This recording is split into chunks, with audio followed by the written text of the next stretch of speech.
Madame la préfète a souhaité qu'on organise rapidement cette réunion. Il est important de vous tenir un petit peu au courant de l'actualité. On va, si personne n'y est opposé, enregistrer cette séquence parce qu'il y a des personnes qui s'opposent à l'enregistrement pour des droits d'image par rapport à cette visio.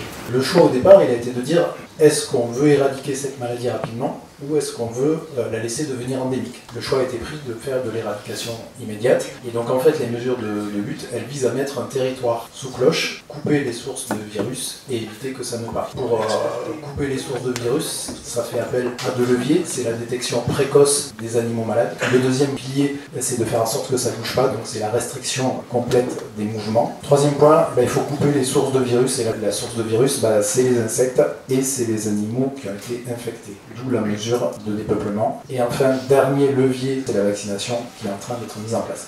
6 km par jour. La Sardaigne, la Savoie, il y a plus de 6 km. Les enquêtes épidémiologiques sont en cours, mais le foyer de Faverges, c'était des vaches qui venaient d'Entrelac. L'éleveur a stressé et a ramené ses bêtes à Faverges. Donc c'est du camion et pas de la diffusion par juste d'insectes. En fait, quand le premier foyer est apparu en Sardaigne, ils ont cherché où étaient partis les animaux de cet élevage-là. Ils se sont aperçus qu'il y en avait un lot d'animaux, je ne sais pas s'il y en avait 10 ou combien il y en avait, qui étaient allés en Sardaigne, en Lombardie, pardon.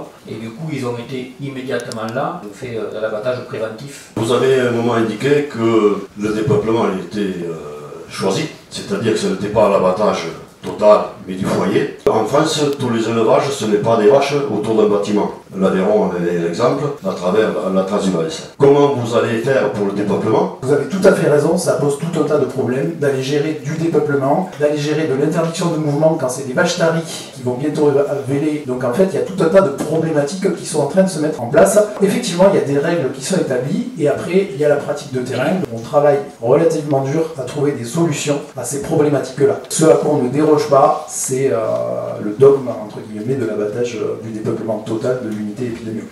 Donc dans votre description avec la mesure de lutte successive, vous avez mis le dépeuplement avant la vaccination. Alors ce matin, du coup, on a regardé des études de l'Agence européenne de sécurité sanitaire et disons que dans la hiérarchie des mesures de lutte que proposent ces documents, il est plutôt écrit l'inverse, c'est-à-dire que c'est quand même la vaccination qui permet d'arrêter l'épidémie et l'abattage sélectif évidemment des animaux atteints, mais il n'y a pas d'effet significatif de l'abattage total. Là où je suis d'accord, c'est que le dépeuplement seul, ça ne marche pas. Sans vaccination, ça ne marchera pas. Donc la mesure phare, c'est la vaccination. Et ce qu'on sait aussi dans ces études, c'est que la vaccination seule, ça ne marche pas non plus. A priori, les Italiens mettent en place exactement les mêmes mesures que nous. C'est faux. Ce sont des maladies qui sont émergentes, on le sait tous, que le réchauffement climatique il a lieu. C'est des maladies, si tous les ans vous faites abattre 2500 animaux, je ne suis pas sûre que la filière bovine, vous allez vraiment lui rendre service. On est capable de soigner cette maladie. La viande est consommable par l'être humain. C'est incompréhensible aujourd'hui. Évidemment, les animaux abattus sont indemnisés. La valeur marchande objective, avec des frais également de renouvellement. La perte de production temporaire. Vous avez marqué perte de production. Ça serait bien qu'on mette un peu le détail là, sur la perte de production aussi. Le protocole d'indemnisation, il est défini par un arrêté ministériel qui date de 2001, qui prévoit une expertise des bovins par 2 experts. Sur le département de l'Aveyron, on a identifié différentes personnes ressources par race, tant au niveau des producteurs que des techniciens. Et ces gens-là vont aller sur les élevages pour visualiser les animaux et donner une valeur qu'on appelle la valeur marchande objective. On vient se rajouter à ça la compensation des pertes de production. Pour les élevages bovins, effectivement, les pertes de production sont limitées à 3 mois. Il est clair que... c'est moi, je ne oui, là, c'est pas écart. Il vient se rajouter à ça une compensation complémentaire de 15% sur les rachats de troupeaux souches. C'est pas la même chose quand le problème il est que, entre guillemets, savoyard, et quand il est sur la France entière. L'Italie, c'est exactement ça. C'est que pour l'instant, ils ont réussi à limiter le problème à la Sardaigne. Donc ils arrivent pour l'instant à considérer que le problème n'est qu'en Sardaigne. Donc sur le reste de l'Italie, ils sont indemnes. La vaccination, elle est obligatoire au sein de la zone réglementée. Elle est interdite en dehors de la zone réglementée pour des questions de perte de statut. Parce qu'on n'est pas capable sur un animal vacciné de différencier sérologiquement.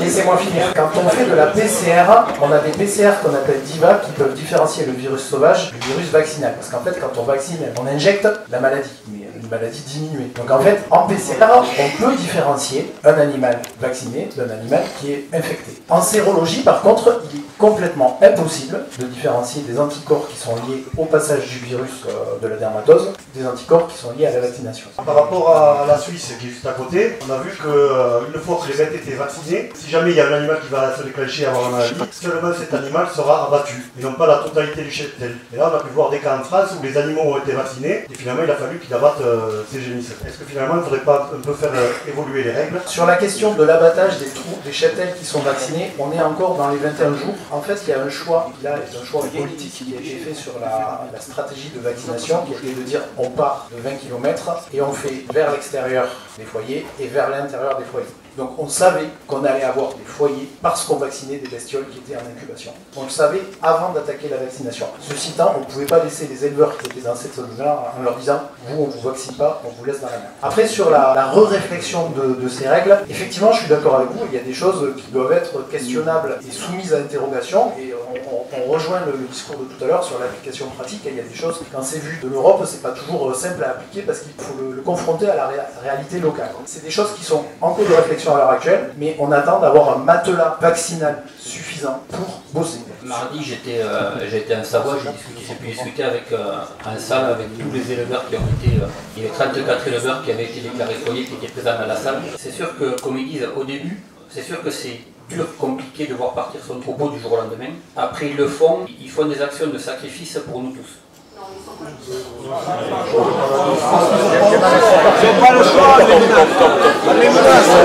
un moment donné, il y avait aussi le premier éleveur qui a été foyé dès le départ. Dans la discussion, ce qu'il a dit, c'est en gros, merci d'avoir abattu mes vaches. Parce qu'en fait, le jour... Mais excusez-moi...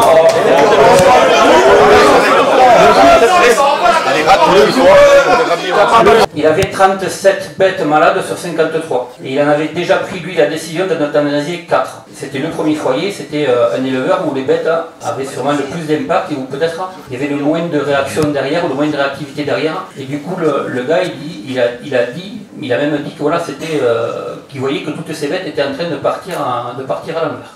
S'il y a des choses qui se font mal en Haute-Savoie et Savoie, c'est peut-être à nous et à vous aussi de le faire remonter pour que ça ne se passe plus ou pas de cette manière-là, de manière à ce que, en étant à 276 km à vol d'oiseau de la Savoie et la Savoie, que ça n'arrive pas dans l'Aveyron. Après, c'est pas moi qui décide non plus. On vous l'a dit, il y a des commissions où c'est que la plupart des professionnels ici siègent au niveau national. Et on fait de notre mieux pour vous accompagner, à vous et à nous tous, pour pas que la maladie arrive ici. Nous, notre devoir à nous, alors aujourd'hui, le collègue Veto l'a dit, le président l'a dit, il y a des choses qu'on peut faire et qu'on doit faire. Moi, ma règle du jeu aujourd'hui, j'ai bien entendu, j'en suis à 8 points à l'heure d'aujourd'hui, c'est de faire remonter certains niveaux. Ça, c'est mon devoir à l'heure d'aujourd'hui. Et on fera remonter un point dès cette fin de semaine, madame la secrétaire générale et madame la préfète. Après, est-ce que j'aurai ou est-ce qu'on aura la possibilité de dire oui ou non? Ça serait trop ambitieux de ma part de vous dire ça. Et je ne vous le dirai pas. Aujourd'hui, on a parlé qu'il y avait 350 000 vaccins à disposition. Du coup, la Savoie est en train d'en utiliser une partie. Aujourd'hui, s'il arrive sur notre département ou à notre département d'élevage, on a nos amis et collègues cantaliens qui doivent avoir la même problématique.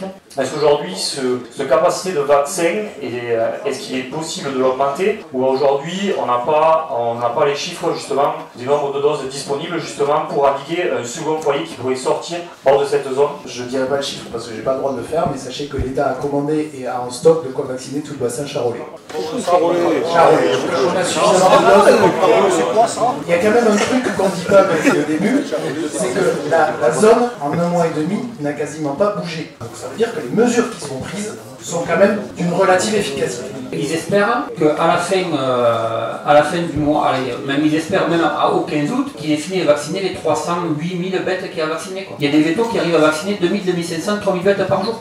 J'ai une question par rapport à la SOPA, parce que moi je me suis déplacé à Beaumer. On nous a expliqué que non, pas de carcasse. Par contre, à la Réunion, malheureusement, on nous explique que si. Qu'est-ce qu'on fait? On refuse les carissages sur nos exploitations. Qu'est-ce qu'on fait? Moi, c'est la question que je vous pose. Vrai, pas vrai, ce qui se passe Je n'ai pas la réponse, parce que ça ne me concerne pas à l'heure d'aujourd'hui, c'est sur le département du Cantal. Sachez quand même que les camions, tous les jours, à l'issue du déchargement sont nettoyés et désinfectés quand même. C'est des transports qu'il faut savoir gérer, qu'il faut savoir organiser, et derrière, gérer rapidement les cadavres et organiser des procédures de nettoyage et désinfection, et en l'occurrence sur des maladies qui sont soumises à pas d'urgence, des procédures de désinfection renforcées. Remettre en cause une règle, par principe, c'est pas scandaleux.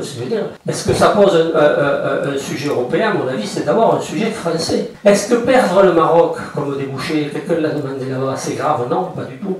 L'Italie et l'Espagne, voilà, c'est quand même autre chose. Le Maroc, c'est quelques milliers d'animaux. L'Italie et l'Espagne, ça doit être 800 000, un truc comme ça. En Aveyron, tout part en Italie et en Espagne. Et des maladies émergentes, quelqu'un l'a dit, il y en aura d'autres, ne serait-ce que du fait du climat. Par contre, on est aussi fragile sur certaines maladies anciennes. La France est fragile sur la tuberculose. On est à un taux de prévalence qui fait qu'on pourrait changer de statut aussi. Donc il faut tout mettre dans la balance. La priorité, me semble-t-il, là tout de suite, c'est de faire en sorte que surtout ça ne sorte pas de la zone. Je suis éleveur en bovin lait. Je ne comprends pas que les autres espèces puissent quitter la zone infestée. Dans les transports de chevaux, on transporte également des mouches et des taupes. Donc comment cela se fait-il? C'est une question qui est très légitime. J'ai pas forcément de réponse tout de suite. Je finis quand même. Donc il y a quand même une recommandation à l'encontre de tous les détenteurs d'équidés pour désinsectiser les moyens de transport et les chevaux en cas de mouvement. Après, la réponse de la DGL, ce n'est pas la mienne, mais c'est qu'on ne peut pas mettre tout le monde sous cloche.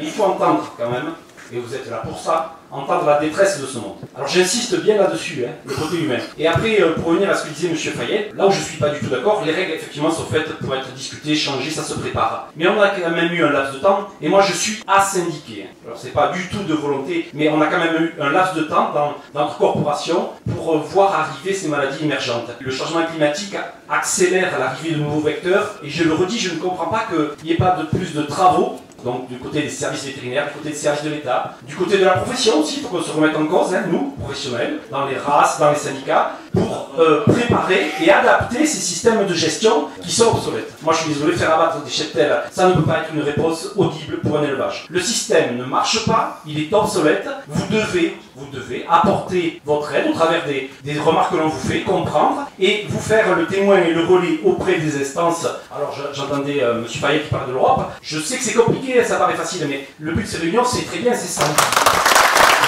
On a perdu 10% du cheptel bovin en France depuis 2016, c'est-à-dire ça fait plus d'1 million de vaches qui sont parties. Et encore aujourd'hui, on a abattu 2500 animaux. Et on continue à en abattre. Qu'est-ce que vous dites à tous ces jeunes qui veulent s'installer ou qui sont installés depuis 4 ans et qui sont pris, qui ne peuvent pas partir? Qu'est-ce qu'on dit aujourd'hui? Qu'est-ce qu'on dit à ma fille? Quelle perspective est-ce qu'on a aujourd'hui? Qu'est-ce que vous dites à ces jeunes? On reviendra vers vous si dans l'éventualité cette maladie venait à évoluer, en ne l'espérons pas, le plus vite possible vers vous de manière à vous communiquer le plus d'infos possible. Excusez-moi, une question à vous juste une petite chose, c'est que là vous n'avez pas donné de solution. Merci, voilà. Parce que je suis venu pour chercher une solution. On est tous, la situation est anxiogène, tout le monde est tendu, on a peur de la maladie qui arrive sur le territoire. Et qu'est-ce que vous nous dites en partant là?